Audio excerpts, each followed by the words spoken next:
Okay, so a little bit of personal stuff about me, stuff I don't like to share about at all, is the first step, or the first key in your book is right thinking. And when I started this way back in 2003, and trust me, I have faltered greatly in this, is putting the negative self-talk out of my head and not self-sabotaging. And when I first started and I weighed 300 pounds or so, I had what I call my committee in my head that would tell me why I couldn't exercise, why I could eat the bad foods, and I had to do what I call adjourn the committee and get on with my life.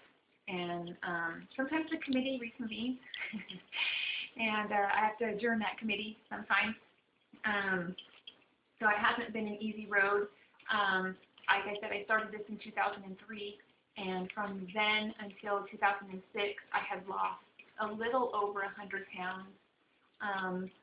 By January of 2006, I weighed about 174, 175 pounds. And the reason why I know that is because at the end of January and early February, I was diagnosed with a brain tumor. And in the process of that, it weighed a lot. So I do remember that. And so I had brain surgery in March of 2006 that left me with chronic vertigo. I had my vestibular nerve on my left side removed, and I lost the hearing in my left ear, and I had left me with tinnitus. So I kind of came out of that surgery weighing less, which my doctors told me I would. Actually, I weighed 165, which was the lowest I've weighed since high school. And I maintained that weight for, I don't know, a good almost year. And then I started putting weight back on. A lot of things happened.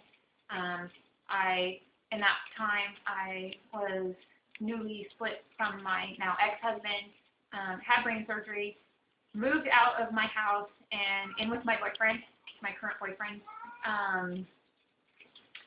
And it was a lot of stress, a lot of stuff going on.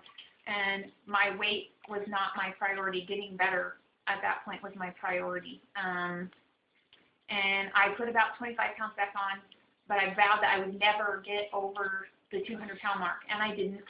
I hovered around 195, 197, but never 200 or more. And then finally in July of 2008, I decided that I was done being heavy, and I got back to the basics. I got back down to the 7 keys, back down to no-fail environment, back to right nutrition, back to intentional exercise, and lost about 47 more pounds since July of last year. Exercise is my friend now. I feel better than I ever have. There are so many rewards to being thin. It's one of the best things. I'm as thin as I was when I was in high school, which I never thought I could do. And the one great thing that I always think about is that it's not a struggle for me. It's not something that's hard for me to do or maintain. I just do it. It's a way of life. One of the things that's really hard for me is I still have a lot of negative self-talk. My body isn't what I thought it would be. I kind of had these expectations that my body would be like I was when I was 18. And my boobs left. And I have a lot of stretch marks because I was so heavy and a lot of extra skin, and I'm a little disappointed with that. And so the self-talk isn't always the most positive.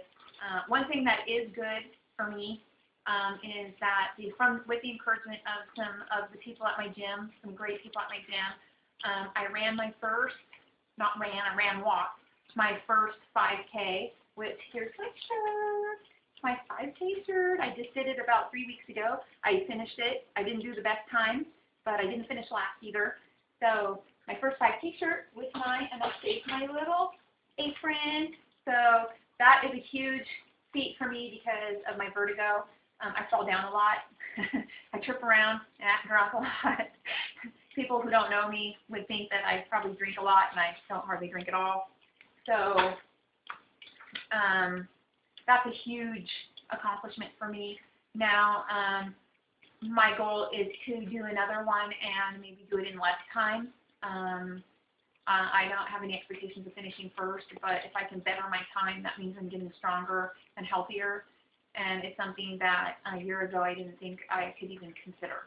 So that's about it for me. Bye, Dr. Sue.